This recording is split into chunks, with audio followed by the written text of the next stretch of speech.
right, I'd like to call to order the December 9, 2015 meeting of the Southborough School Committee. First order of business is audience sharing. Have some audience. Any sharing? Okay. We'll move on to new business. Report from the Southborough Education Foundation. I believe we have Kathy Cook here, is that right? Excellent. And I think she's going to join us at the table. While she's approaching the bench, if you will, I'd just like to share some good words about the work that the Southborough Education Foundation does throughout the year to support innovative practices and excellence in teaching and learning through their grant awards. One of the most enjoyable activities to look forward to, at least I've found that to be the case in the last couple of years, is actually the awarding of the grants at the town common house each year. And, the Ed Foundation does an amazing job of celebrating all of the good work that's taking place and really supplementing our budget with funding to support new programming. So we're delighted that she's here. Of course, Christine particularly had a good year this last year in her first year. I don't know if it's the first spelling bee she came to. Spelling bee, and I think won about half of the prizes. She just kept winning raffles. To the point I think she's a little bit embarrassed. Looks like we set it up. I was particularly embarrassed when they yelled out, "Did you sign the ethics law before you did the violation?" As they yelled out from the back front of the stage. But it was a wonderful event. So I think I've done enough. So I'm going to pass out a picture of the grant from this past year that I think was by far the most popular of all of them. It's one that was so popular, we actually tripled what was asked for because we liked it so much. And what we're hearing about this one is all good news. These are the stand-up desks that are kind of the rave now. People are using them in their offices. And there's a lot of research saying that when kids, especially kids that are antsy and junky, stand up, they really can learn better because they've got a place to put the foot. They can kick. There's a bar where they kick and stuff. This is a picture of a child that is the son of a person on our board, and she says it's really helped him. So every class in Finn has one of these. When the grant was proposed, I think they asked for 4 or 5, so we decided we liked it so much we got one for every single room. And I think you guys may have heard some things about it, but we're hoping that at the end of the year we're going to hear requests for more. So maybe put them in Woodward, but there's just a lot of press about how good these desks are for not just kids, but for workers too, because people need to stand up more. You know, we're too sedentary. So anyway, so that's the one that we like the best. We awarded $51,000 of grants this past year, which is one of the highest year. I've been on the board 9 years.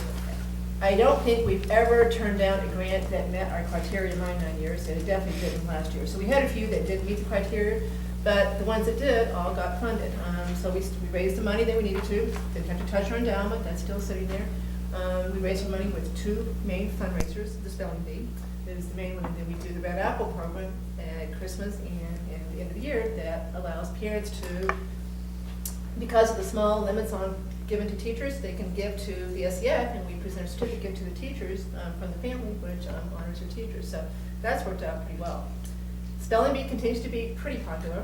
We get a few complaints, but we revised it last year. We shortened it, and I think that went over pretty well. So we're going to continue to do the spelling bee because we get new kids every year. It's for the younger kids. We need to get the parents in. Charter is great when they have spellers, but the parents drop them off, and so they don't come in. And so, they don't spend any money. So we need to focus on the young kids because they have to have the parents with them. It's going to be a prerequisite this year. Yeah. They're going to come in. So, and of course the teachers come out on Friday night, dress up in the greatest costumes you've ever seen. The stuff they come up with is just crazy. The imagination that they use to do it, they get up for the kids, and you know, it sounds like it's easy to spell, but it's not. You know, you get up there and you got 25 seconds to figure out a word. You got 3 people, you may disagree. You got your students down there looking at you, their parents looking at you. And so it's not easy, but they do it, and so we continue to do that. So everything's going well. We've got a very, very active board this year. It's full. Lots of good parents. We've got a good techie guy. We've got a good graphics person. So we've got a lot of variety on the board that really helps us do what we want to do. So far so good. I don't think we've quite risen to Kathleen's experience in Marshfield, but we're trying to get there. So she's told us how well they did and what all they did. But we think we can raise the money we need. So we're still looking for you guys to push the teachers to come up with things that are innovative and cutting edge that will help improve the students' learning experience. Very good.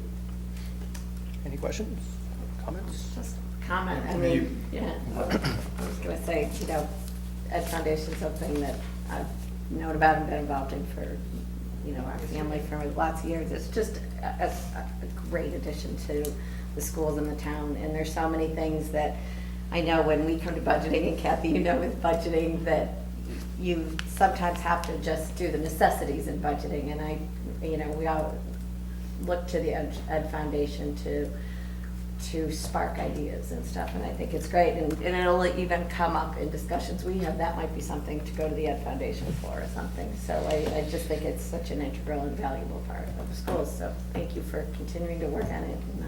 Well, you know, we spent $50,000, your budget is $17 million. Right. So it's a small piece, but we feel like it's such a, well-spent $50,000, so targeted. And we're proud of the stuff we've done. The outdoor classroom at Woodward, we think is great.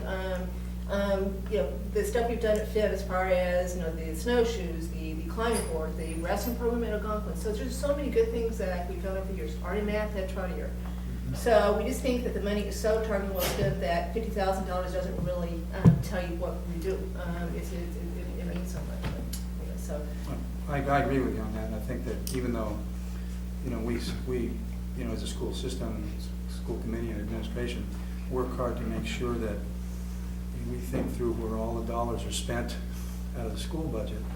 A smaller group sometimes can really put that extra thought, even though it's not necessarily a lot of dollars percentage-wise, it's, can put the extra thought into spending it well. And I go back to being on the joint committee back in the dark ages when there were two towns together. And I think you all really provide a important service and benefit, to the schools. Now, can I get one of these for my office? I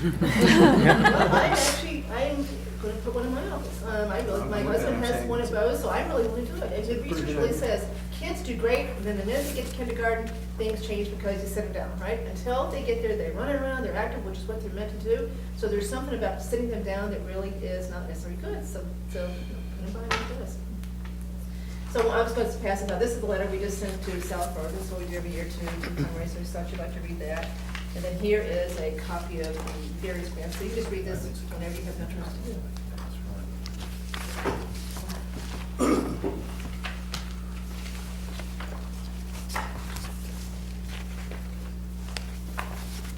I have a question.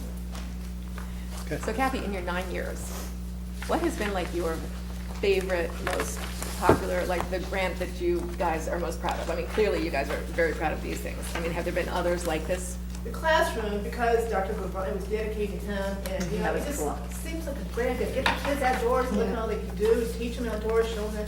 So we like the classroom too, and for those two reasons. We really like the idea of have something dedicated to him after the service he did. So that would probably be the favorite, but then we really like the stand-up desk. To get a grant and say, well, if we want to not only give you that, we want to triple what you, we've never done that. So no, that one truly was a hit. Thank you. I just have a question about it. So it's at Finn, the desks? Is there one in every classroom? Is that what it is? Yes, we have them spread out. We also have them at Woodward. Okay. We had a surplus over at Finn, so we gave some to That I didn't Woodward. know. And they love them. So it's sort of a workstation? We're using it It's, a little bit it more? is, yeah, and as Kathy pointed out, the kids from kindergarten to first grade, they are so used to center-based learning, Right. and now it's more seated, and those kids that need movement breaks, Right. it's the perfect solution for them. Right. We've really utilized them well. We bought some as well, Did you? knowing how well they work there, so we purchased some for 4 of our classrooms. Did you really? We did. Well, that's great, so good. It's a movement. Gift that keeps on going, giving. Yeah. Cool. Okay. All right, thank you. Thank you, Kathy. Thank you.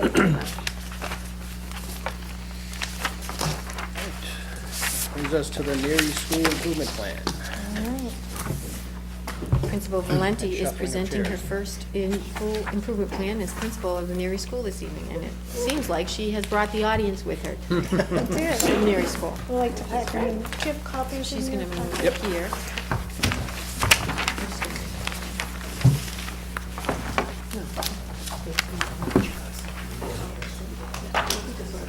You sure?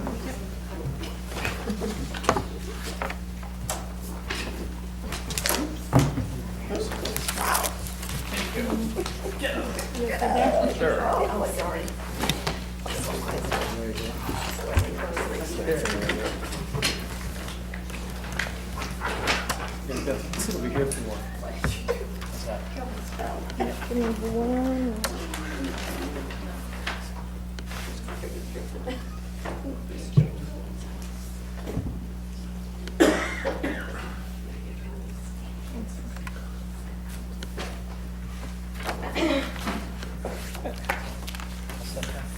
I'm all set, thank you. So, I'm very excited to be able to share this with you tonight. A little nervous, but very excited and very happy to have our school council in the audience as well. I want to begin by thanking our parents on our school council, Abe Heffiani, Elizabeth Masterson, Johanna O'Connor, and Christine Schifrin. Thank you for being here tonight. And our teachers, Dave Stubbard, head teacher beside me, Kim Collins, Sheila Finnegan, and Miriam Saldo. So I also want to give thanks to Amy Brewis, who, without her hard work, I wouldn't have been able to put the video together that you're going to see. And you'll notice that both presentations for tonight are infused with technology. The first video was created with apps that students use on a daily basis.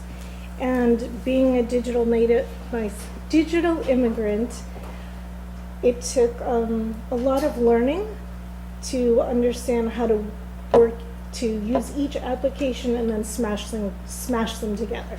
So I was a learner throughout this process, and as a result of it, we have a video to share with you. And the second presentation that I'll share is a Prezi. So I want you to sit back and enjoy our first video, which will look back over the first 2 years in connection to our 2014-2016 plan, and it will showcase where we've come from and where we're headed to on our continued quest for success for all students.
Welcome, and thank you for allowing us to present Neary's 2016-2018 School Improvement Plan.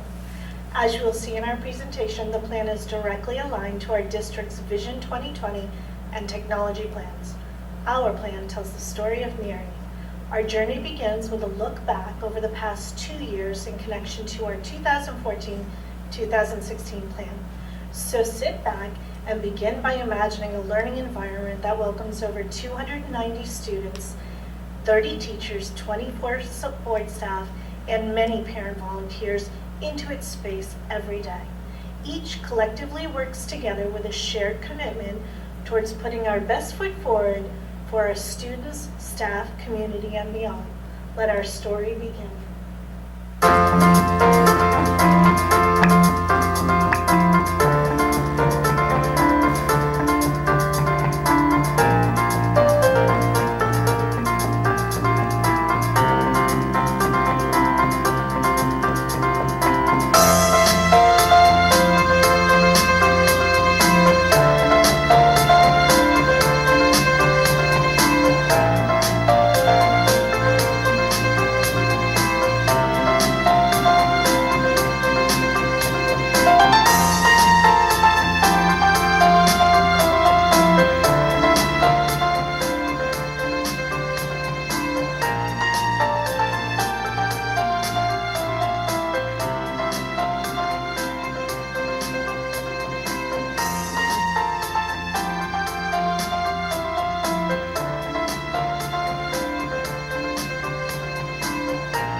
strengthen our connections with parents and the community by utilizing social media sites such as Facebook and Twitter, as well as our NERI website to communicate all the wonderful things that are happening in our school.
We strive to integrate technology throughout the day in meaningful ways.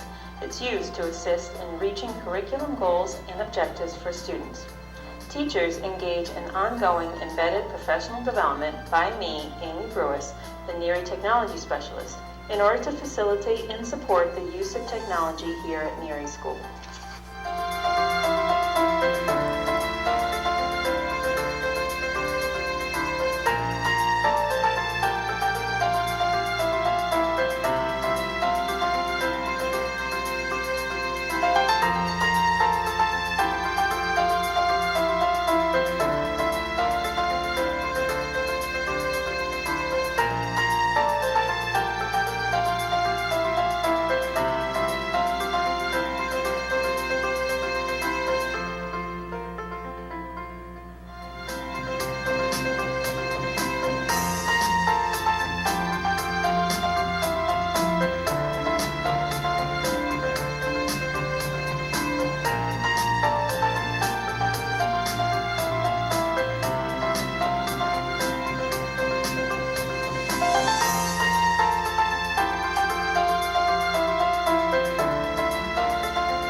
And the importance of meeting each individual student's academic and social and emotional needs. Teachers and support staff work collaboratively to design instruction that is differentiated, comprehensive, and aligned to support our learners' various needs and abilities.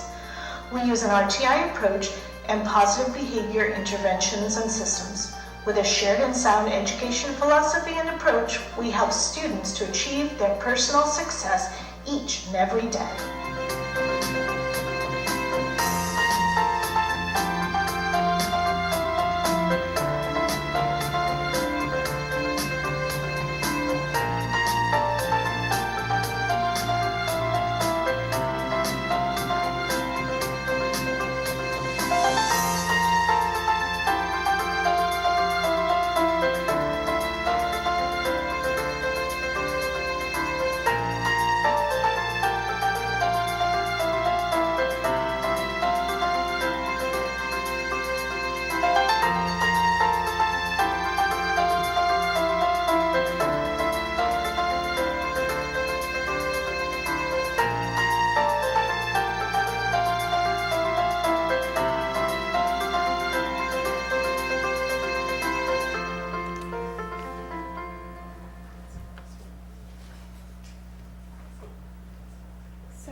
That was good practice.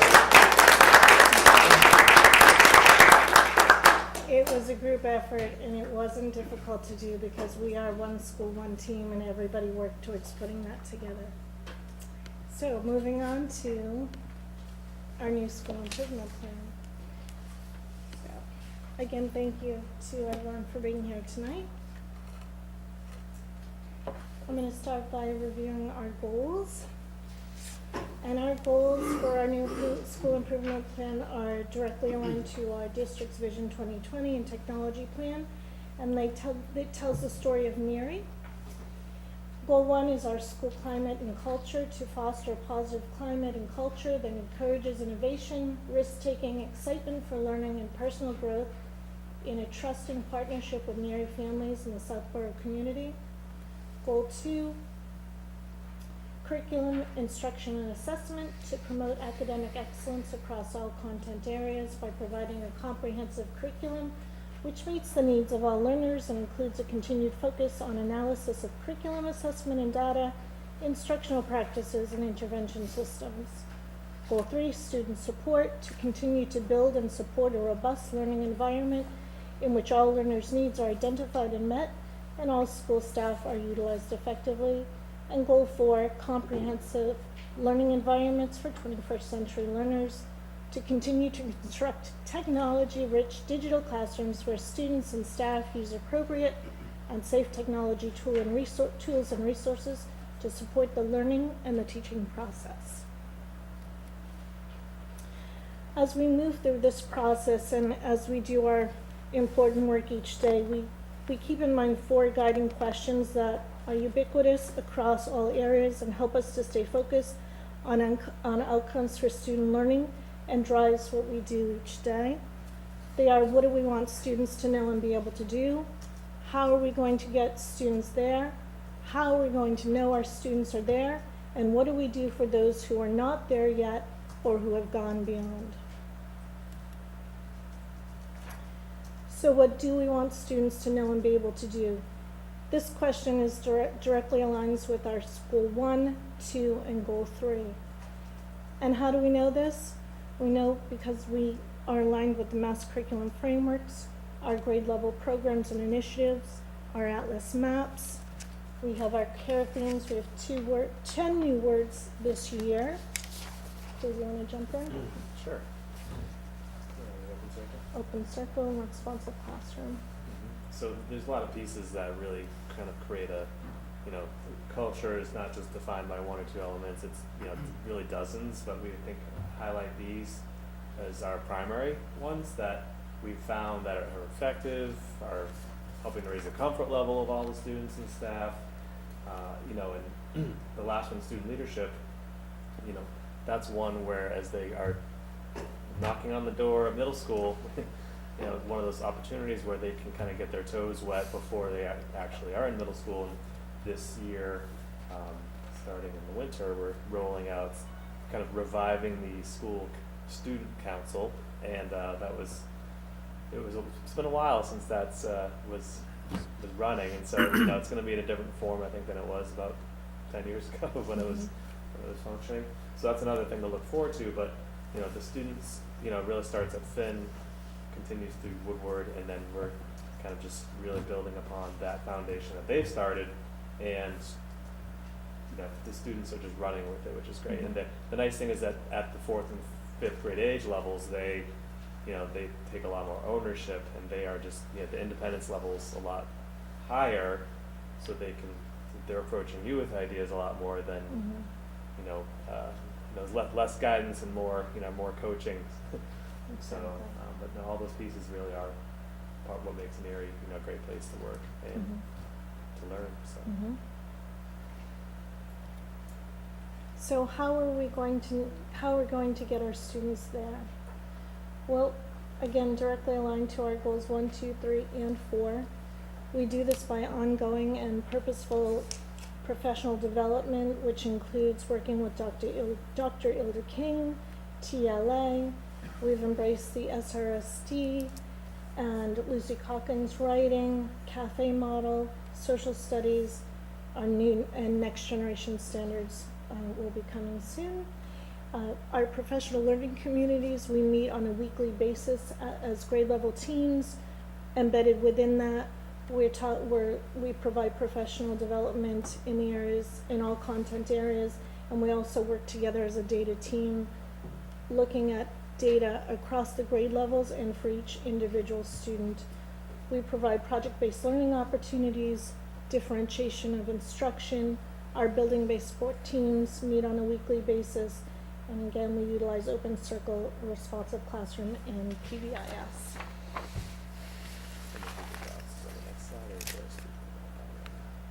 Good speak to it. So in terms of pulling together the, data teams, which are, fourth grade team or the fifth grade team or whichever teachers are meeting that week, there's always a large, or small amount of subjectivity when looking at rubrics and scoring. And, the nice thing is that we have common district-wide scoring rubrics now for, informative writing, opinion writing, and narrative writing. So now the next challenge is to have discussions and score like sample pieces, on a regular basis to make sure that we're kind of calibrating ourselves of like, oh, what do you think earns a 2? What do you think earns a 4? And, having those discussions, a few times before that unit might begin or before we go through and score, 20, 25 essays, because in terms of looking at that data and pulling it together, from the admin level or a team level or just the teachers talking amongst themselves, it's important to really make sure that we can take some of the subjectivity out and keep it as objective as possible. And there's always going to be some piece of subjectivity because you're the one scoring the essays.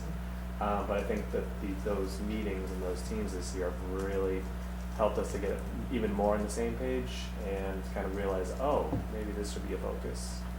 So I think that's been helpful with our weekly meetings that are not in addition to the staff meeting. It's built into the schedule this year, so that does create a lot of opportunities. So Thank you. yeah. And how are we going to know our students are there connected to Goal 2 and Goal 3? Well, we'll do this by looking at we have our diagnostic assessments, so those are the assessments prior to learning, our formative assessments during the learning, during daily instruction, observations that teachers are making, sharing these rubrics with students so they understand what they're accountable for. Our summative assessments, so those are the assessments that happen after the learning. And again, as Dave just spoke to, the common rubrics and assessments. We look at our MCAS, really break that down and dive deeper into what that data is showing us. Again, participating in that during our PLCs, as well as our staff meetings and our grade level team meetings, all on a weekly basis, building-based support team and our data team meetings. And what are we going to do for those friends who are not there yet or who have gone beyond, connected to goals 1, 2, and 3? We bring students who are struggling learners into our building-based support teams, set goals for those students, track those goals, gather data in order to meet each individual's needs. We have our tiered delivery of instruction, that's the response to intervention, differentiation, explicit focused instruction, ongoing analysis of each student's present level of performance, and we set goals as teams and with individual students. And new this year, we just started our TAPS program, so that's teachers as pals, so students who are having some difficulty socially and emotionally, we're pairing them up with a teacher to provide that extra layer of support, that extra connection that we feel that they need. And as a team, one school and team, we understand that the learning happens when students understand 3 things: where they are, where they want to be, and what they need to do to get there. So being transparent with students, especially at our grade level, grades 4 and 5, sharing that information, helping them to understand what they're learning and why they're learning it, what is the purpose of their learning. And I think as I piggyback on that idea, and as I said before, this is the age where, they're just way more aware of, these this is getting real. And they are, knocking on the door of middle school, and I think a lot of them are, excuse me, they want that. They want to rise, they want that challenge, they want to push themselves a little, even more, and, that if they are, if we're open and honest with them in terms of, okay, this is what the expectation is, and this is where we're aiming, and this is what it would look like if we went beyond, then just go for it, so. So at Mary, we're one school, one team with a collective ownership for all students each and every day. And I just want to thank everyone for listening, watching, and great things are to come in 16-18 with our new school improvement plan. Any questions? Oh, it's on our Near YouTube site. Mhm. And I can share that out. It's called Near Tube. Not YouTube, but Near Tube. Near YouTube. I can put a link to it on our Facebook and our Twitter. I can,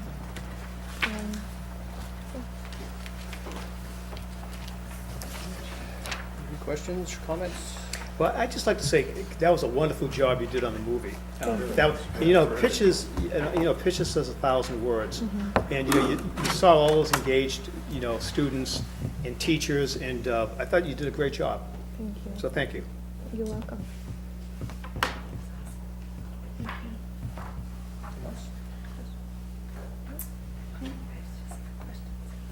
No, it was great. I am way different than when I was in 4th and 5th grade. It's way more fun. I find the, I'm not sure what it was, not the goals, but the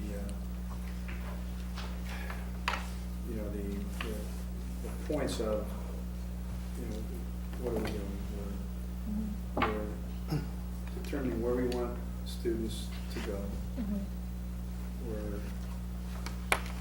trying to make sure that we know how to get them there.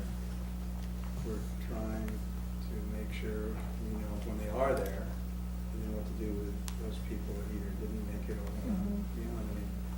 Those are very mature. Those are our business. You've got a goal, how we get there. Can we get there? And they're very mature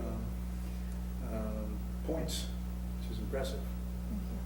Thank you. Well, they rise to the challenge, and we're very transparent with them, with our students. Teachers share why they're learning it and what's their purpose each day and how we're going to get them there, and we're going to work together as a team. I had the same thought. I was impressed by that approach, and seem to be implementing it well. So, I had a few questions. One is, you said you're going to be reviving the student council. I think Student leadership. Student We're leadership. starting a student leadership council. It's beginning with our 5th grade students. A letter will be going home on the 18th. And so we will we'll select 2 students from each classroom to begin with. Students will be able to write an essay expressing their interest and why they feel they should be a part of the team.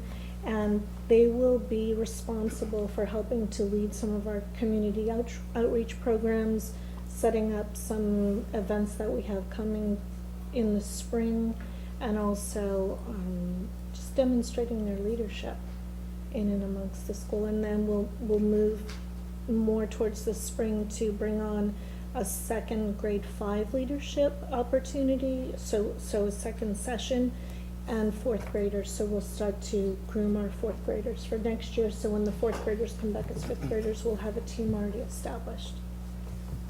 Sounds good. Another question on the packet that you handed out ahead of time. You had under Goal 3, student support, you mentioned school partnerships. Our NEC program. What's that? Our NEC program. We have a New England Oh. Center for Children. All right. That's our partnership. And then you mentioned you're using Facebook and Twitter to communicate with parents. Can you talk a little bit about how that's been going and any feedback you've gotten, any interactions? Yep, it's going really well. We have a lot more parents on Facebook, and we have a lot of hits, so I know that people are looking at it. And we also share it on Twitter. I try to hit Twitter, Facebook, our NERI website with all of the same information, so parents have different opportunities, whether they're on Facebook or Twitter. Our Twitter numbers are rising, so that's exciting. Just offering different places for parents to gain the same information.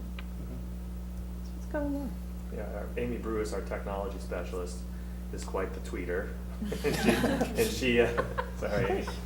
She does, she tweets it out. She, you know, she's kind of the, you know, the person who's in all of the classrooms, obviously, and it's not, you know, everyone's just coming to the computer lab. She's going to the classroom, the iPads, you know, she's mobile, a lot more mobile position than it was. And so, you know, projects that she sees, or, you know, she'll take a snapshot, you know, backs of the kids' heads anyway, and doing a project, and she'll tweet that out and tag people, and then we're working on using a new version of Brain Pop, and we're doing a project, and then she tweeted that out, and it was like at Brain Pop, which was in headquarters in New York, and then one of the executives there was like, oh, this was great. So, you know, everything starts with the, you know, you turn the faucet on a little bit, and Right, so Brain Pop reached out to us, reached out to Amy, and we've partnered with them to offer actually Dave's classroom an opportunity to use some of the gonna be test subjects Test for subjects some for some beta of- testing, yes. you know, fifth grade beta testers for Yeah. some of the new features they're trying to roll out. They're a little more interactive and iPad based, or tablet based, I should say. And so that's exciting. That's be probably in January, we're rolling out. There were, you know, parents had to sign off. There was a, you know, permission. So not only are we tweeting what's happening in the school, it's also giving me an opportunity, and Amy especially, to connect with other principals, other administration, other teachers, to see what they're doing, and we've brought a lot of it back into Neary. So it's a nice a professional exchange. Yeah, and that that wouldn't have happened if we weren't tweeting at Brain Pop or this project, or, you know. And we have a hashtag. It's hashtag Team Neary. So if parents aren't on Twitter, they can go onto our Neary website, click on the hashtag link, and it will give all of our tweets.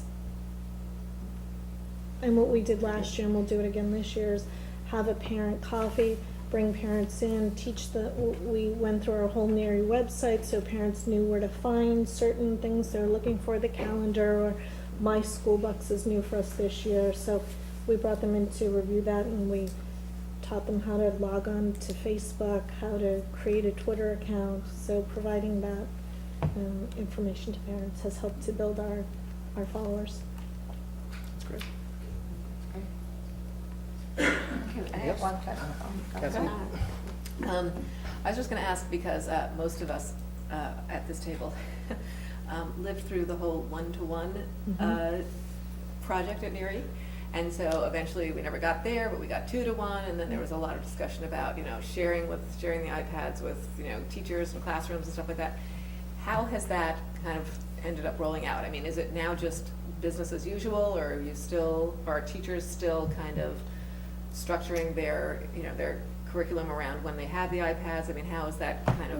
Well, last year was 1-to-1 in grade 4. Okay. And we got together as team leaders at the end of last year, along with Amy, to try and make it more equitable across the 2 grades, so that students, because our students moving from 4th to 5th, we didn't want that accessibility to decrease.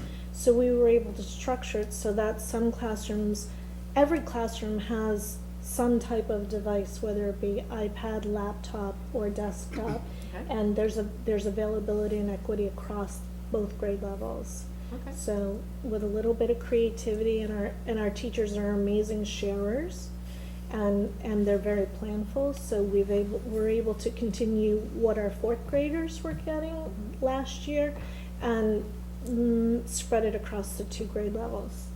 Yeah, and it's with the weekly PLC meetings, the teacher meetings, you know, where Amy Brewis might bring up a new app that she would like us to try, or we'll think, oh, this is a new one, or maybe we had that one before, we did try it in a different way. So it's really kind of ongoing, Kathleen. And, you know, last year I worked on teaching 5th grade last year as well, and we shared an iPad cart with another classroom, so it's kind of back and forth, and, you know, we had to figure out, okay, you're using your number 1 on it. You know, it was logistically tricky, but we figured it out. And then this year we were the same pair of 5th grade classrooms, where we're lucky to get an additional cart so we're really one-to-one, and that does really change the experience. And, you know, we're really lucky here in Southborough, the amount of hardware and the technology focus, and, you know, it's, you know, it really, their brains are wired differently than ours, you know, it's true, it's a fact, you know, they're digital natives, we're immigrants, or some of us are hybrids, and, you know, but We're getting there. yeah, they are learning differently, and I think that, you know, to remain a competitive district, remain on the, you know, cutting edge, we need to make sure that they're using, you know, what's the best tool, and I think a lot of them really are seeing the devices as tools now. Before, you know, I was on that committee, that one-to-one committee too, and you know, there was a lot of resistance. Sometimes, you know, there was a fair number of resistance, and, you know, in politics, you know, 30% of the people might not like your message. That's not a big deal, like, oh, you know, but in education, 30% is way too high, and so then we kind of hit the brakes a little bit, slowed things down, kind of percolated a little more, did some more research, did some more teacher professional development, and, you know, I think we're in a great spot this year where the students are just blowing us away. We're learning new things, they're learning new things, we're pushing it out, and the tricky thing about being a teacher in 2015 is you really want to be at least one step ahead of them in technology. Show them that you know one more thing at least, because the second that they see, oh, you know, I think I know more than Mr. LeBoy, then they kind of start tuning you out. So that's the challenge that I think our NERI staff has stepped up, and administration supported that, gives them the time, and Amy Brewis is an awesome tech specialist to, you know, teach us and get to these students too, which is what we love, so. That's part of our PLC on a monthly basis. Amy will meet with each grade level PLC, and then there will be a carryover 2 weeks later at a staff meeting, a Tech Monday. And we've been able to provide lots of professional development this year around technology that, again, helps us to stay on pace with our students, if not a little bit ahead sometimes. But not It's nice much. to a couple, one step, 2 steps. Say that? Yeah, no, I was gonna say, you know, just because over the budget, talking about technology, et cetera, but just watching your movie is, shows that, you know, we've always said there's, you know, buying the equipment is just one step, and then you have to get the technology to use on the equipment, but then I just feel like you guys are doing, you know, it just shows that those pieces are coming together. You have to have the professional development, but you also have to have the curriculum, so it was just a great example of how sort of those steps to where we need to be, because that's the way the kids are learning these days. Like I said, it looks more fun than when I was in 4th grade. But Come on in, our doors are open. You can definitely join in. but anyway, so I do have one question. What are the little robots? Oh, those are Those are- Dash and Dots, so that was from one of our grants that Amy Brewis and Karen Fisher wrote last year. So it's really neat. During our PLCs, the students have enrichment, and one session of enrichment is coding with the Dash and Dot. So those students, you saw the students with the iPads, they were actually coding the robot, either Dash or Dot, to move through the maze, obstacle course. Or one day Amy put all these cotton balls out, and they had to gather the cotton balls, but the students actually had to code the robots to be able to move and scoop up the cotton balls or snowballs. It's really neat. If they were larger, we could probably save the DPW some money this winter, but They're pretty good, they're, you know, like- cotton balls, we're at the cotton balls. Yeah. Maybe the sidewalks. Anything else? All right, thank you. Thank you. Excellent. Thank you. That brings us to the presentation from the English language learner assessment. What's the name of this video? Rhoda, come on up. This is the evening for exciting presentations. Yes. I think it's the month to celebrate good work in the district, for sure. Rhoda is here to share with us her annual update on the status of English language learners in our district, but also to share with us any changes in the state regulations and state mandates, and I'm sure there are a few that she will be providing an update for us on this evening.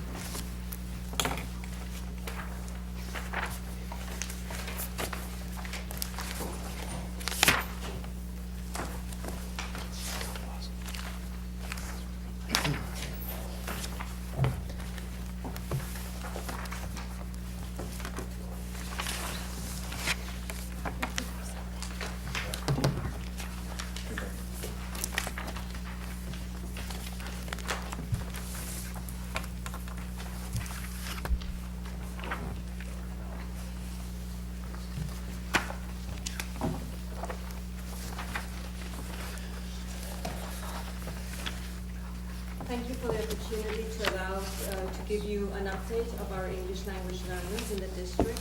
The first graph that you're looking at is the increase in our English language learners since 2004. This data was frozen in time to be able to analyze it, so at this point there are 94 English language learners in Southborough. At the beginning, well, up to today, we have tested 56 students who came to our district with a language other than English. And the reason I mention this is because it takes over an hour to work with these students to be able to decide through the assessment the language proficiency level of the child, and therefore whether that child qualifies for the English language development program or not. So that's over 56 hours of assessment by our English language development teachers. Worthy of mentioning is that 43 of those students were new students to the Finn School. So the trend in Southborough continues to be that we're growing from the preschool and kindergarten up through the rest of the grades. Another thing to mention this year is that the Department of Education is requesting that districts identify English language learners at the preschool level. So the next time I report to you, I'll be able to give you those numbers. They're called, at the preschool level, early childhood dual language learners. And a child at that point, of course, all children are learning language when they're 3 and 4-year-olds, right? A dual language learner would be a child that is learning 2 languages at the same time, so learning them consecutively or learning them sequentially, so they've been exposed to one language first, and then another language is introduced. So we're working very closely with our preschool coordinator, Sue O'Keefe, and with all our preschool team. With children that come with another language, we get a lot of referrals for early intervention. And to determine if a child who is a dual language learner, what level of language proficiency the child is at in both languages, and in some of the cases needing to determine if that dual language learner has a disability or not. So that is also something that takes expertise and time to be able to work on. What this bar, the first page, does not show is that we always reclassify or exit children from the English language development program. That is the goal, once they have reached language proficiency level. And we do exit students every year, and the regulations state that we need to monitor the students for 2 years to make sure that they're making effective progress. And our English language development team does that in conjunction with classroom and subject teachers. The second page in your packet shows the languages spoken by our English language learners and their families. And this year, Portuguese is a prevalent language in Southborough, closely, followed by Chinese, Russian, Vietnamese, and Spanish. And the third page in your packet is showing a comparison of the languages spoken by English language learners this year compared to last year. So we do have a few more Portuguese speakers. So that is a comparison by the 2 years. The regulations also state that if a family cannot speak, read or write English, that the district is required to translate or provide interpreters so that the family can understand the child's education and also have access to be able to participate in the child's education. So that the requirements say school documents and the children's progress reports and report cards. The next page in your document is showing the language proficiencies in Massachusetts. Massachusetts belongs to the Reader Consortium, and there's 6 levels of English language proficiency, naming them from 1 to level 6. Number 1 is entering, and it would be the first bar graph that you see along the horizontal axis. The second level is entering, then it's, entering, emerging, developing. The 4th level is expanding, the 5th level is bridging, and the 6th level is reaching. When the child reaches a level 6, we're looking at multiple data with classroom and subject teachers to be able to reclassify the child, meaning that the child no longer needs to be in the English language development program. That's why that level is at 0, because we have reclassified children who reach the level 6. If we go back to level 1, at this point, there's 3.19% of our population at the entering level. Below that are the amount of hours that we're required to provide of direct English language development instruction. New this year is that the department is looking at the 3rd level developing as really 2 levels as regards providing instruction. So a low developing, or low level 3, and a high developing. The reason for that is that it's quite, I would not say easy, but a child can quickly go from a level 1 to level 2 and even a level 3. What takes longer is to reach the higher levels. So a high level 3 and the 4 and the 5, those are longer stages. Research tells us that, of course, it depends on each child, but it'll take 5 to 7 years for a child to reach grade level language proficiency. And it depends on a lot of individual factors as well. The reason for this split in the developing level are the hours of instruction. So the bar below, which is new this year, is what the department's calling a foundational level. And the children are required a minimum of 90 minutes a day of English language development. It is quite easy to identify children who are learning the language and therefore say, yes, they do need English language development instruction. Because they can't access a curriculum and they're needing to learn everything in the school environment. At the higher levels, it's not as easy to identify that, because that's when you have to go deeper into the nuances of the English language, our English language. But also the academic demands are greater on those students. They're closer to grade level. There's a vast amount of curriculum that they need to learn across all settings at school, and now with a much more complexity of the language. Those students still need to receive instruction. And if a child at that level 3 and 4 do not make that progress and keep growing, that's what they can plateau and become long-term English language learners. Of course, this is something that we look at every year to make sure that every child is making the progress that he or she needs to make along the continuum.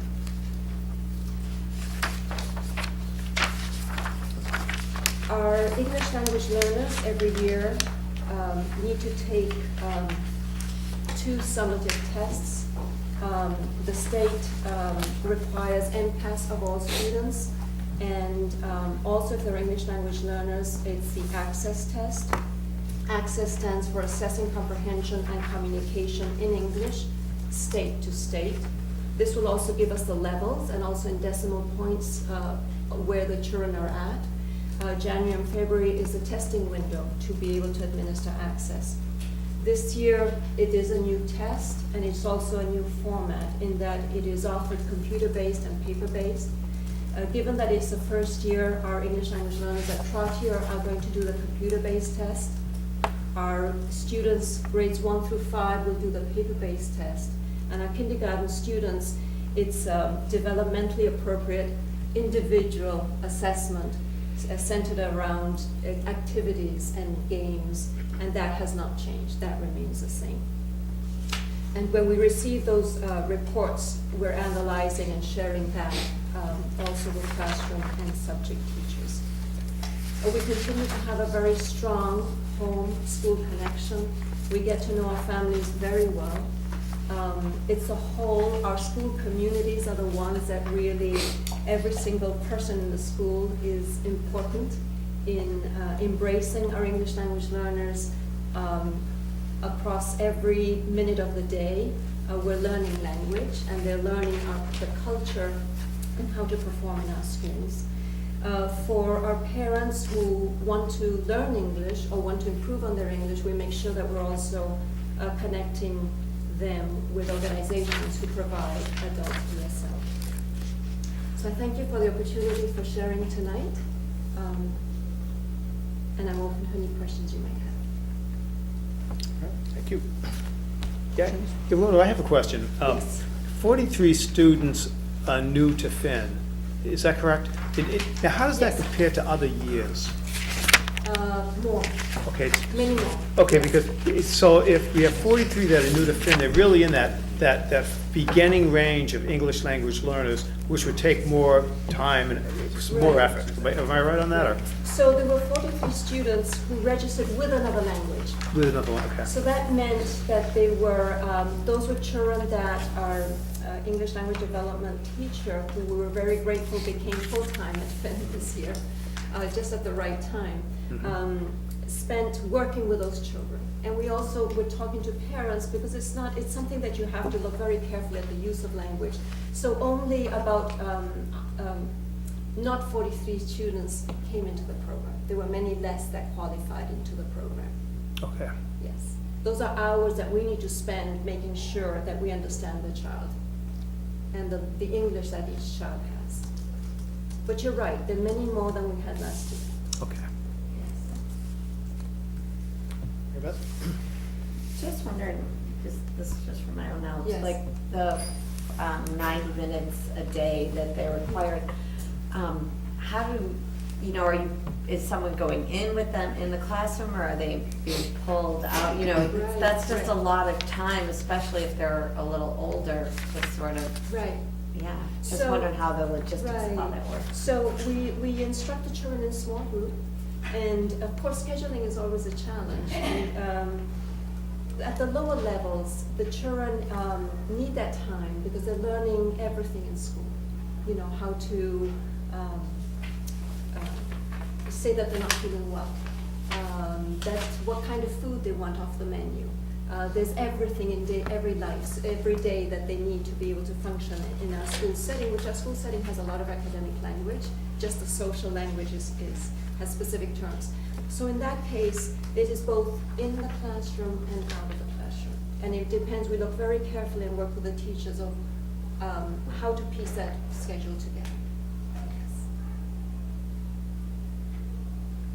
Anything else? Yeah, I think it's amazing that you have all those different languages and all those different It is. kids It's true. and pull it off and actually teach them English, so kudos. I just always look at it, and I'm amazed. All right. Well, thank you, Rhoda. Thank you, Appreciate it. Rhoda. Thank you. Next item is legislative update. I guess there's stuff going on. There's always stuff going on. I think, sometimes the challenge is to identify what part of that information that we receive on a daily basis has the potential to make significant changes moving forward. And just today, I received an email from the Superintendent's Association, the Executive Director Tom Scott, sharing with all the superintendents that the Elementary and Secondary Education Act, which was the transition from No Child Left Behind under the Obama administration, has moved through the House and was passed by the Senate. And it will now no longer be ESEA, it will be ESSA, which is now Every Student Succeeds Act.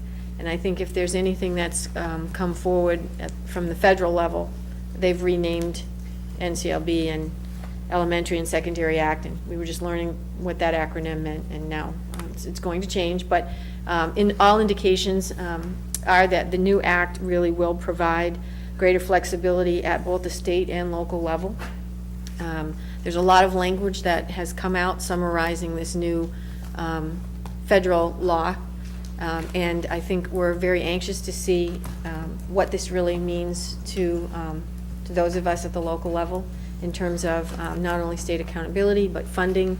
There have been provisions that indicate that we might have some more opportunities to use the funding that was otherwise very specifically earmarked for certain programs and certain identified needs in the districts in a far more comprehensive way. So I do have a summary which just came through today, and it really does identify potentially repealing some of the language that came about under No Child Left Behind, like the adequate yearly progress, and replacing it with yet another statewide accountability system, hopefully an improvement, but that will remain to be seen. Again, it will be sort of a warehouse legislation around maintaining information about student performance, grades 3 through 12, but allowing states greater flexibility in terms of how that data is to be assessed and monitored. Again, gives greater affirmation to the states around controls of standards like including Common Core, funds for improving low-performing schools, accountability changes for all students, targeting funds for at-risk children, helping states, again, to increase teacher quality. We just went through a very extensive change in our educator evaluation system, which really was to focus on improving teacher quality. Supporting at-risk populations. Rhoda just did an amazing presentation, as always, on the composition of our English language learners in the district, and that is definitely a focus of this new act. Greater flexibility, again, we keep hearing greater flexibility for schools and states to, sort of manage their own accountability standards, and we have no specifics related to that. High-quality choices for parents, which translates to increased charter school and other options yet to be defined, with no identified language around equity of funding, but providing incentives for these schools to continue to develop. And those are some of the identified areas that this act embraces. But one of the things that's very exciting, and we've talked about this a lot through Keith's presentation last year, all the way through to those programmable robots that our students are coding at an early age, that they do want to provide some additional funding to earmark programs like science, technology, engineering, and math education, and to offer some preschool development grants, which, again, we heard about this evening, and the changes at the preschool level, which, really does impact our kindergarten, first grade, and on in the district. So hopefully there'll be much more detail, and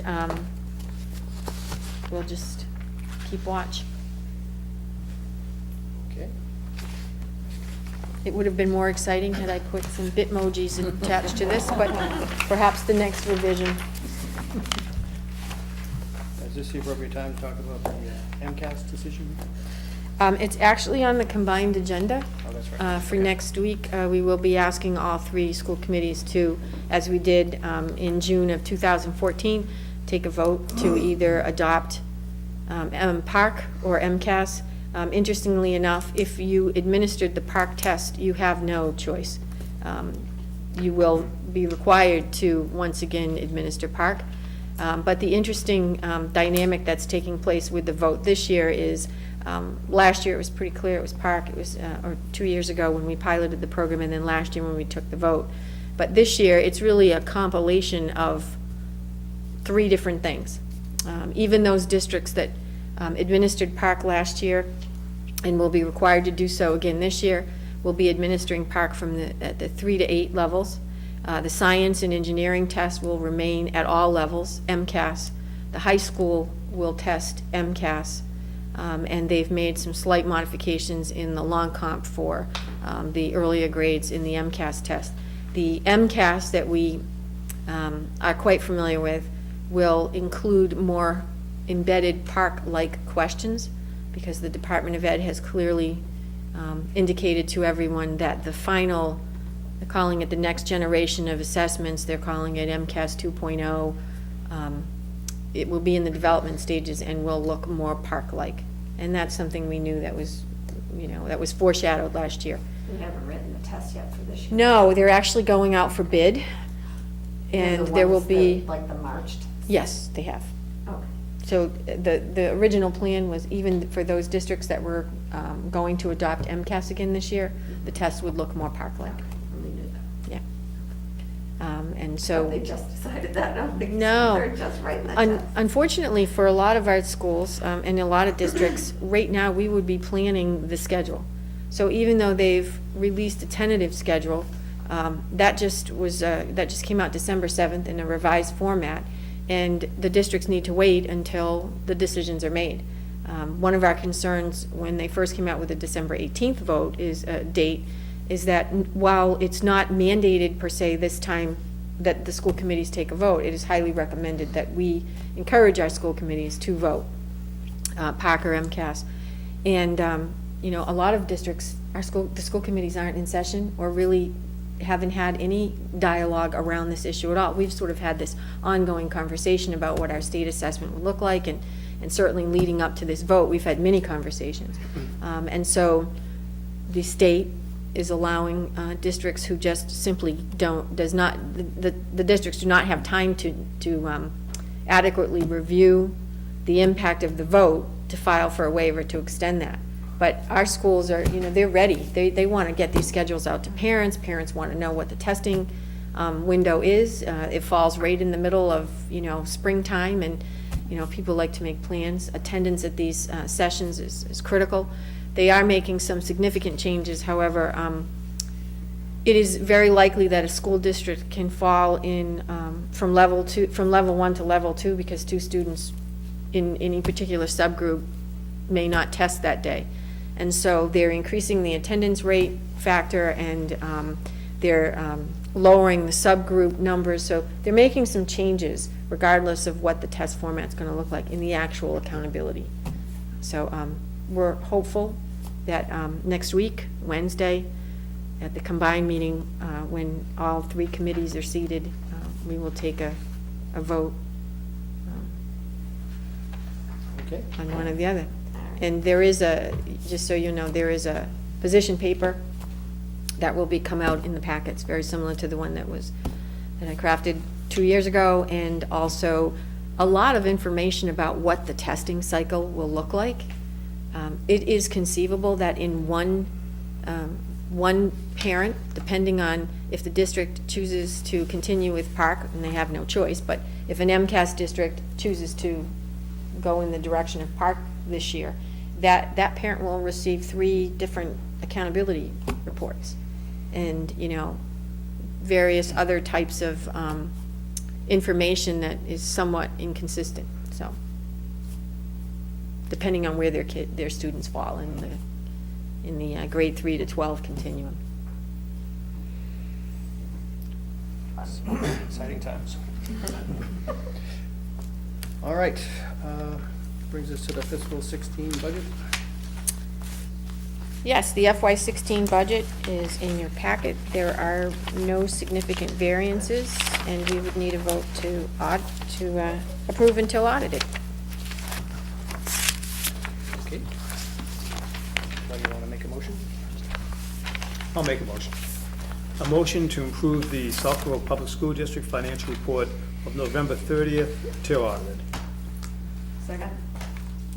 Second, Kathleen. Any discussion? Is it the report that needs to be approved, or the budget? The budget report, Expenditure report. budget. the expenditure Is report. that- Yeah, that's that. I read it right off of here. Mhm. Any discussion?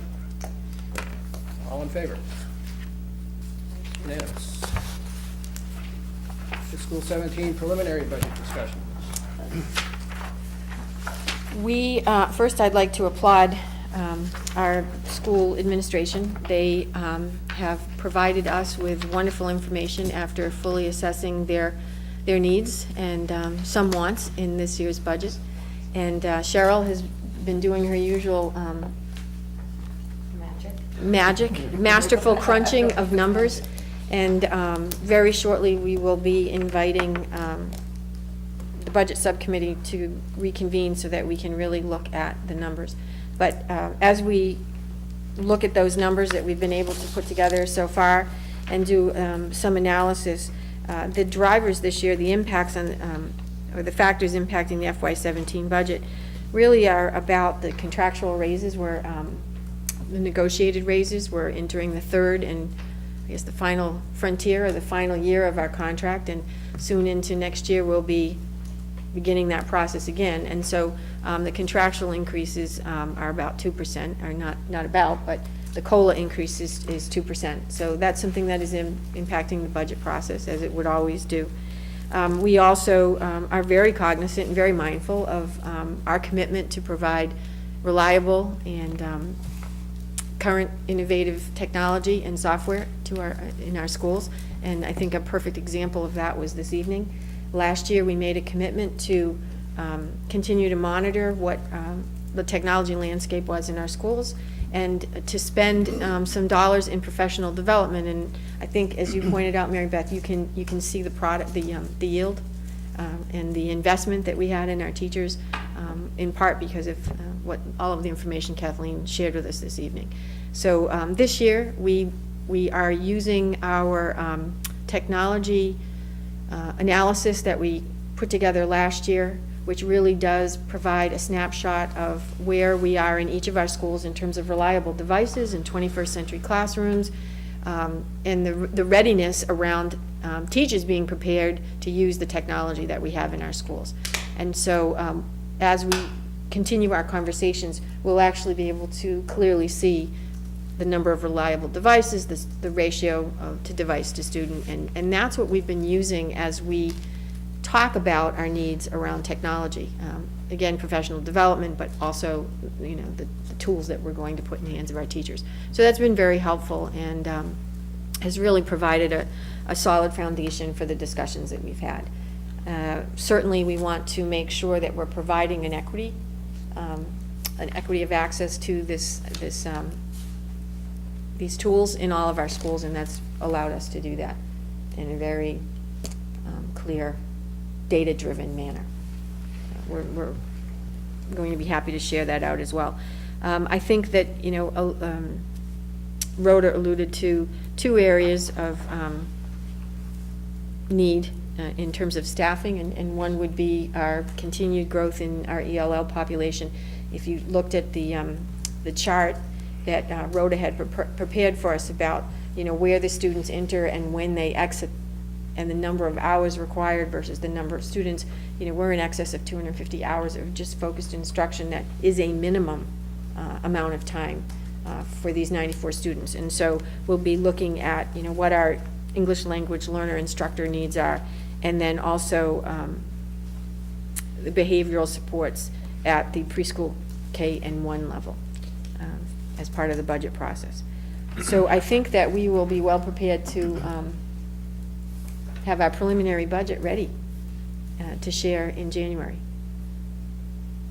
The town meeting was, what are we hearing from the town meeting? Well, we had one early morning meeting so far, and I think there's another planned after the new year, like what they said, second week of January or something. Right. And, you know, they're just kind of in the same position we are. They're just collecting figures from all department heads and so forth, so, you know, we're basically in the same place, more or less. And they, It's so much where the town thinks their revenue's gonna be, just Right. to drive where but that'll come, right? I just didn't know if you were hearing anything. We haven't got that number yet. Right. Or feeling. I mean, I think the good news is we're, you know, the collaboration continues, and I think, you know, there's all indications that that's going to how we proceed into this year's budget process. We do know that the financial advisory will be assigning a liaison to the schools. So that information will be coming forward.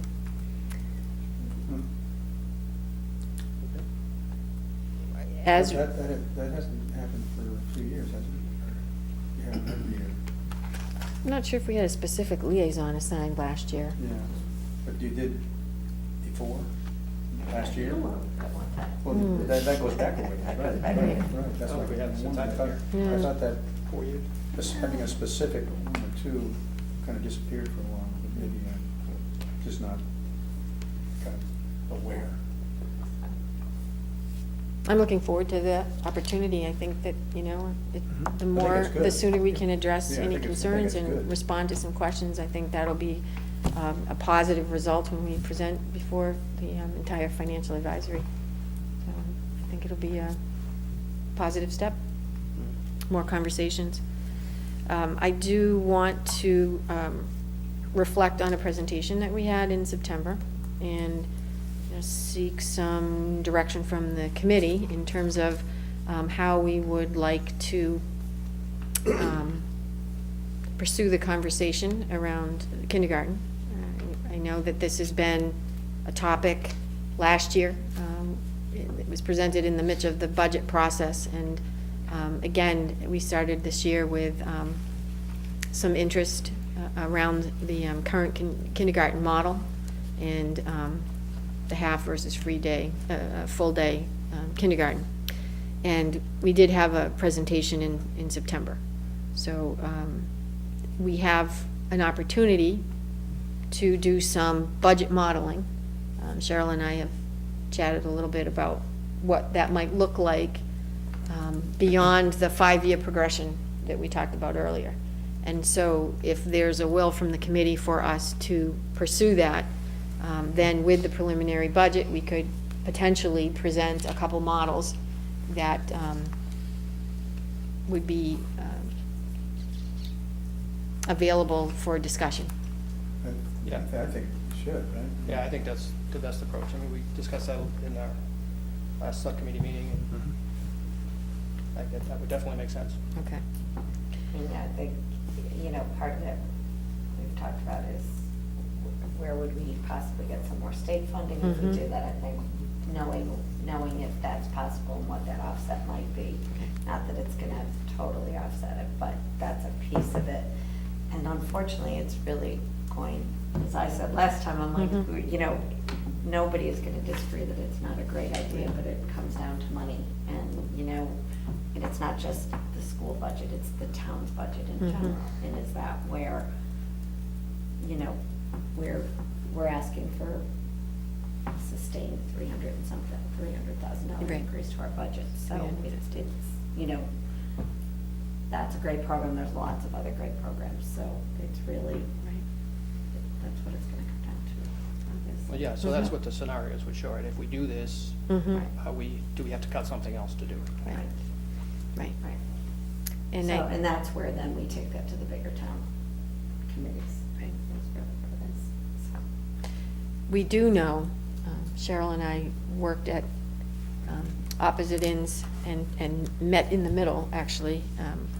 She reached out to her contact at the Department of Ed, Melissa King, and I asked Dave Tobin, Mr. Chapter 70, who used to also be someone who worked at Assabet and is very familiar to our district, who unfortunately is retiring his position as Chapter 70 guru at the state level. Just in time to change the formula. Just in time to change the formula. But hopefully he'll be around to consult with us on many, many issues, and was very quick to respond, both he and Melissa King.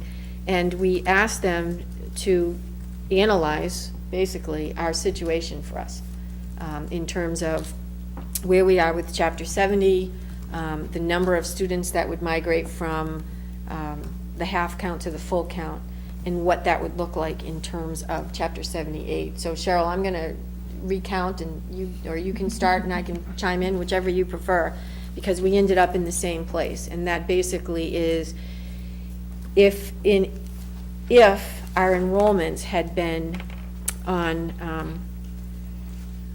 an upward trajectory rather than over time declining, the overall incremental increase would have been that 371,000 number that we talked about. However, the multiplier for that increment, as we know, Chapter 70 has varying percentages of funding depending on the student population, would have been about 17.5%, which meant that if we had not been on the trajectory that we are in terms of enrollments, it would be about a 17.5% times 371, or around $70,000, $65,000. But another variable has been introduced into this Chapter 70 formula, and that is Southborough, like many towns, has been held harmless. And that held harmless, we use that a lot now. We use it for accountability levels in MCAS and PARC conversations, but in this instance, what it means is that even though our population was declining, the state held us harmless and continued to fund us, our Chapter 70 funding, at the levels we were at prior to any decline. And so basically what that At does, the dollar levels or percentage levels? at the Chapter 70 foundation budget level. So what that means is any yield that we would have realized is basically negated by the fact that we've been held harmless for this amount of time. So I asked, well, what about, some neighboring districts that have really moved forward with this initiative? And Mr. Tobin was able to identify, and Melissa as well, the factors that allowed them to see an increase and the factors that are not present in the same scenario for us to realize any significant gains. For example, there are a couple neighboring districts whose population has definitely moved forward. And because that population increase was realized at all grade levels, the increment of assigned to Chapter 70 funding varied.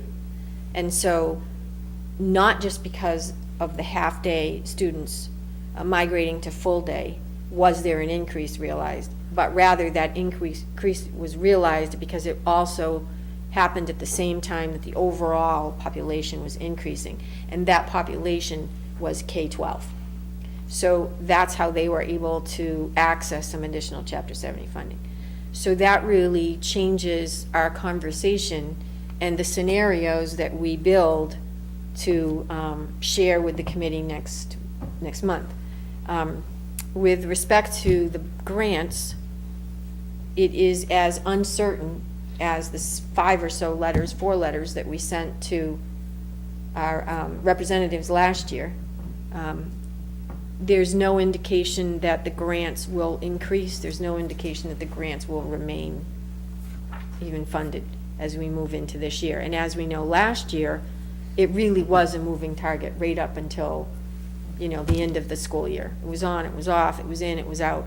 And so that seems to be pretty much the same this year.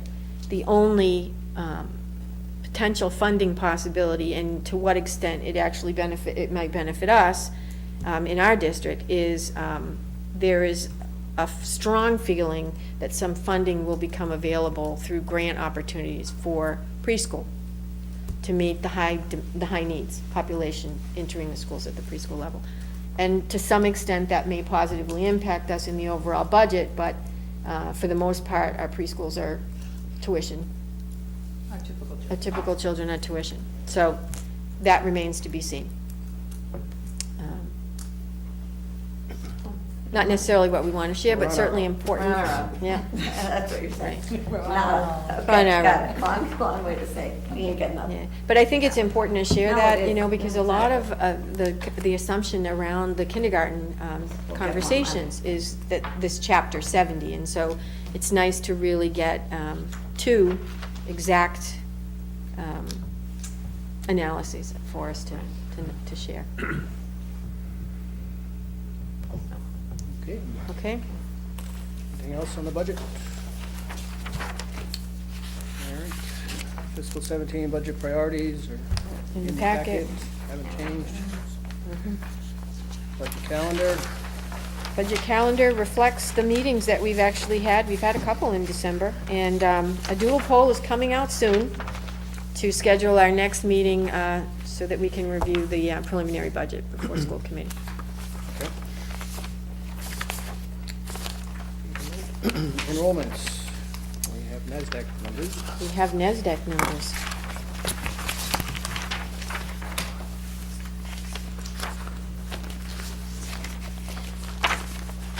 So I read through and highlighted. For some reason, they decided to redline this year. And from my viewpoint, the birth rate is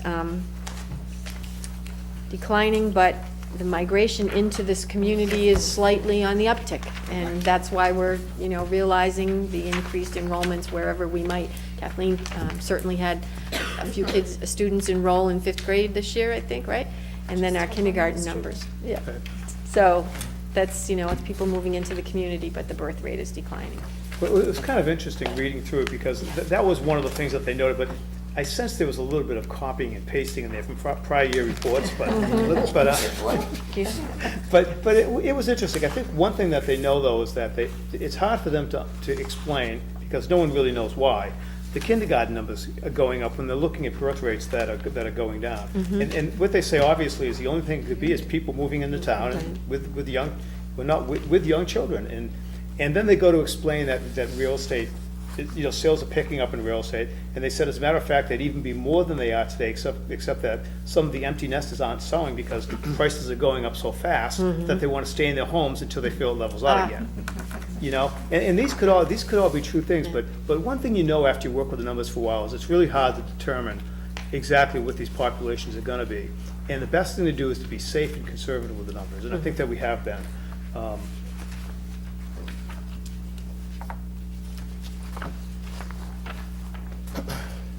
But it's been, I think, 3 years since we did that housing study. I wonder if it's time to I think plug it is. some new numbers in there and I see think where it we're is. at. Because remember those, Right. that was one, we just saw where they thought we'd have 89 kids in kindergarten. Yeah, but, Yeah, right, I mean, 89 kids in kindergarten. exactly, it's so far off, and even in the It's projections they're doing now, slightly off. they have the numbers of, I think, of 110, and we're 130. Right, So, exactly. there's just these numbers need to be looked at and kind of worked over again. Yeah, no, I think that's a good idea. I think we should. Do you know when Should do we want to Maybe do in it the this spring year, after or? budget, just sort of back Well, the to last the- one came out February of 2013, so if we can get it done in the next couple of months, then that'd be 3 years. I was saying from the central office point of view, maybe, sort of say March, April, Oh, sort of, oh, you right, know, yeah. not the next couple of months is not when That's- they really need to be doing That's an this. excellent so- point. I was thinking of actually breaking out the Thank old you, Mary Beth. spreadsheets. You're welcome. And taking a look at it myself, and going back to some of the old documents that we have. We have all the thumb drives with all the Right. original documents, so Right. updating those would probably be a lot simpler than creating new ones. But I Yeah, just have absolutely. to go Yeah, back yeah. into them and try to remember what I did. That's right. Anytime you want that thumb drive, I think I I'll be have happy to them share at it home. with you. I think I put them up in the cloud somewhere, but a safe cloud. The safe cloud. But I think it that would be is- great for the financial conversation too. I'm sure we'll have some questions about enrollments when we go before advisory, Right. so to have that prepared. But I mean, would be it is excellent. as simple as that, right? Just plugging in the new numbers to the. It will be very simple, okay? We're gonna coach on that one, Jerry. Yeah, well, the last time we did it, we had meetings, we had a lot of people Right, involved. right, right. This will simply be an update by looking at the spreadsheets, using a little bit of common sense. We understand how these forecasts are built now, okay? Right. And just looking at them and coming up with some new numbers. And I think there You were, volunteering to do that? Oh, well, of course, I'll help. Good. I have to just go back and look at those spreadsheets again and remember what I did to them. But yeah, I think we can plan it, and I'll be glad to, do as much work on them as I can. I think I'll be able to get it done. I have an entire file drawer with all of the findings and the assumptions Well, from the last Yeah, study. well, the main thing is that one thing we wouldn't do is we'd look at the projected head count forecast, but one thing that I can't do is I can't look at space utilization in the Right. schools, because I just don't know Right. that. But I certainly can look at it at a macro level, what I think the forecast would be. And the utilization has actually changed, Right. I think, in all of our schools since then. So that would be an important conversation to add to Yeah. the numbers, the new numbers. It looks as like well. there was only one grade that was, That one little grade. one grade where the projection was actually less. Mhm. The grade, actually was more. But one thing we know though is the last time that we did this, when we did it 3 years ago, we looked at kindergarten numbers in the projections, which I don't have with me in my head right now, that was significantly less than what we're seeing. So we know that the increase in kindergarten headcount ripples through the whole system. Right. If it's 2 classes in kindergarten, it's 2 classes in first grade, all the way through. So, Yeah, I know, you know, Kathy But Cook had mentioned. it ripples through, but Yep. isn't it kind of revised? Well, When you see the, well, for example- when you see the They have us one going low. and variance, steady. doesn't that get carried through the projection? That Right, can that's change what every he meant. year, Right. but wouldn't it carry Well, through if you the have- rest of the grades at that time? well, if you're gonna have, let's say, like 130 students in kindergarten, like Right. we have today, you could expect a certain ratio, okay, a multiple of that, okay, to be your first grade class. Right. So your first grade class might be 145, okay? Understood. And the thing is, that's different than a kindergarten class of 130 and a first grade class of 145. When you compare it to a prior forecast, or forecast that somebody else had done, that said kindergarten would be 85 and first grade would be 90. Because what happens is as it moves up through the system, as long as it keeps getting backfilled with large kindergarten classes, Yep, okay. okay, that's kind of the way we're working it. One thing that I did notice here is that we're looking at some of the largest kindergarten classes that we've had in 10 years right now, too. And that's just something else to keep in mind, is just little thoughts as we go through and we look at the projections again. Good work to follow. If there's nothing else on that, we can move on to educational policy. Update on the fall 2015 Stone and Washington DC trips. Mr. Lavoy is back, and I know he was tweeting as well. I was Sent tweeting. some wonderful pictures out On the from DC trip, yes, Oh, of the different spots we Arlington go in. And Cemetery. the parents, I think, appreciated overall the added level of communication. But we had a great round of trips this fall. Both the Stone trip and Washington DC trip were, participation rates were up for both trips for the last years comparative to the previous years. Strong outreach by our assistant principal, Gary Hershek, and our team leader, Sandy Scordato, to join the NERI crew for a Monday morning meeting to help launch the trip in the spring of last year. That really helped get the thinking along the lines of what the trip would entail. I think it really helped to reduce overall anxiety that kids and families were having about an overnight trip up in the woods of New Hampshire. And ultimately, it did pay a dividend, because then during the orientation process and everything else, you could see that things were a lot more under control, and I think it led to a much more valuable experience. The other noteworthy things about the Stone trip this year is there have been curriculum shifts with the next generation science standards that are pending but coming. A lot of different units of study have moved into the 6th grade, and the Stone staff worked with us to adjust the different activities that the kids went through, including the addition of astronomy and some other different revisions, as long as like the wetlands, biomes, and things of that nature. So the standards were directly connected to what the activities were happening. And overall, the report was an excellent experience. The kids really enjoyed being out there, really connecting with the environment, and making some good memories that are lasting. So that was a very, very positive experience, and we hope to do it again in October of 2016 as usual. As far as the DC trip, we had 140 students and 15 chaperones go down to DC over the Veterans Day weekend, or midweek to weekend. And it was another good trip, you know. The weather cooperated, which is always good in November. You never know what you're going to get, but it stayed in the high 50s, low 60s, very comfortable, minimal precipitation. We could stay outside and do, our itinerary was not interrupted. So because we are on coaches the entire time, we can get to many places in the course of the day. And the last year was the first time we added the night. I don't know if you recall that or not. We made it, instead of a 2-night trip, a 3-night trip. The dividend of that has just been huge. So we've done it now for 2 years in a row, and the experience has been outstanding. So that last day, we used to lose not only momentum with chaperones and students, but things, we weren't able to get as much accomplished as we were in the past. But these past 2 trips, we have been able to keep them chock full from beginning to end. And I really attest that to that night and not the middle of the morning leaving. So that has been a huge improvement for the overall experience. So we hope to do it again in 2016 over the Veterans Day holiday. It will go from a Wednesday night into a Saturday night with Sunday to recover, and we're back to school on Monday the following week. So that's what we hope to do for 2016. And I tweeted. Yes, I did tweet Yes, you from did. DC. Excellent, Relations staff. excellent tweet. Yes. I did see some Facebook stuff and people. Did you? Yeah. commented that. Yeah. Like, And that's been such a good addition. I know we, for many years, worried about cell phones on the trip and what that would create. It's honestly created nothing but positive things.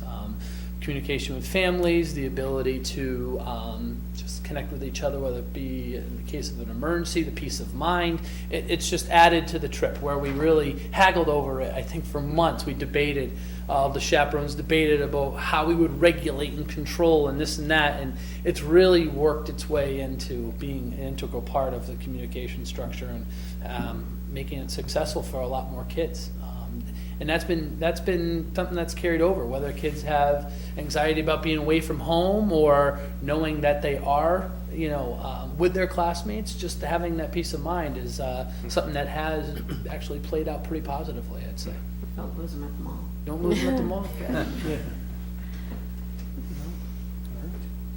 So with that in mind, and after sharing such good news and appreciating how much the communication needs to happen to make for a successful trip and all the details that need to be planned for and scheduled and arranged, That's right. I would like to recommend that we vote this evening to approve the Stone environmental trip once again for our 6th graders and the Washington D.C. trip for our 8th graders. Correct. To Trodia. Okay. Mary Beth? I'll make a motion. We accept the Stone Environmental 6th grade field trip and the Washington DC 8th grade field trip for the school year 2016-2017. Second. All right, any discussion? I have just a couple questions. When, did we ever provide scholarships for the DC trip?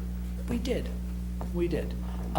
The current situation is that the company that we go through does offer scholarships on a needs basis, and that's done directly with the company that we work with. An application process is followed, and that has benefited a number of families.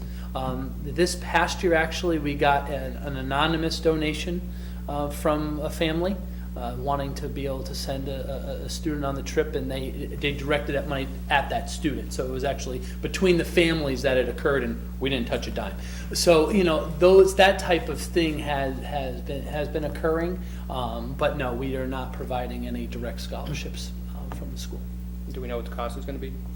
Roughly $1,100, which is the same as last year, not an increase, same as last year. That's what we're predicting. Is there any kind of fundraising that we do around that? We've looked at different types of fundraising options, and the one thing that we've always related it to is by the time families and kids get to middle school, fundraising can kind of peter out a little bit, and we compare it to our volleyball marathon, which is our biggest fundraiser of the year, which many of you have participated at one way or another. And that event, in all of its work and effort, raises about $15,000, which is outstanding.